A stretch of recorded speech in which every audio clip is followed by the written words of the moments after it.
food. Yeah. So we're fast forwarding now to the transplant evaluation. How you feel about that? I just feel like I'm not sure how I feel about it. It's kind of like it is what it is situation, but I just want it to be done right and at the right time with patience and not just putting our eggs all in one basket. And I feel like I'm sick of these lungs. So we have different perspectives on the transplant. I'm not saying I want to be on the transplant tomorrow, but it's tiring for me. And I never said that I didn't want you to get the transplant. I'm just saying my quality of life really isn't. Yeah, when the time is right, the doctors will let you know when the time is right. And if they think the time is right, then I'll 100% support you. There's no way I can fast forward that or anything. It's called, I just learned this, a lung allocation score. I can't change that. That's just what my body is able to do. So if it's low, I'll get put on the list. If it's high, they'll wait it out, right? That's what you got? So I can't speed it up. I know it's a big adjustment for my family and for me, but the quality of life I live right now is just, walk through a day when you're with me. Like, how do you see me struggle? Like, what do you see? Just have a hard time getting around, even just going to the bathroom. You lose your breath. My bladder's this small, so I'm up and down the stairs.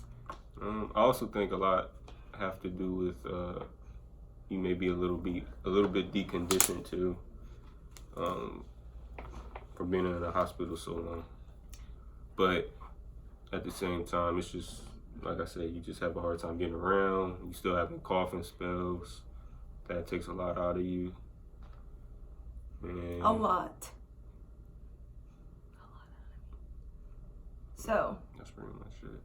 As far as the transplant, which is the biggest concern at this point, you are neither non or for it. You're kind of just like, it is what it is. If I have to do it, I have to do it. Yeah, I just want it to be done at the right time, when it's necessary. Yeah, and I don't want them to wait until it starts affecting my heart, everything else. Yeah, when it's necessary. They will know when it's necessary for you to have it. They're not going to It's a very stressful process. We've been down here for 4 days, tests, all day, every day. Sort of. Today was a long day. Tomorrow's a long day. So today was a very emotional day. It's kind of like, here's what's going to happen. Here's the worst that could happen. So it kind of was like a reality check for me. Was it for you? Mm-hmm. Like what? It was just a lot of questions that were unanswered and got answered today. Because I didn't know the process. I didn't know what happens a year later. I didn't know what happens building up to that 1 year, like how everything would be. So how do you think you're gonna do post transplant whenever that happens? Shouldn't I be asking you that? Yeah, that's true. I'll just be happy to have new lungs. Yeah, I'll be happy. I'll be worried that I don't die, but you are gonna be taking care of me. Yeah, I gotta do what I gotta do. You have a lot of support. My family's very supportive. Crazy, but supportive. So if you could give any advice to someone who is going through this like you are. This ain't about me. So I know. What advice would I'm gonna get mine too. But if you could. Just be supportive, and if you love a person, you're gonna do whatever it takes to come comfort that person and be there for that person. I go by, I really truly believe in the Word of God, and the Word of God says that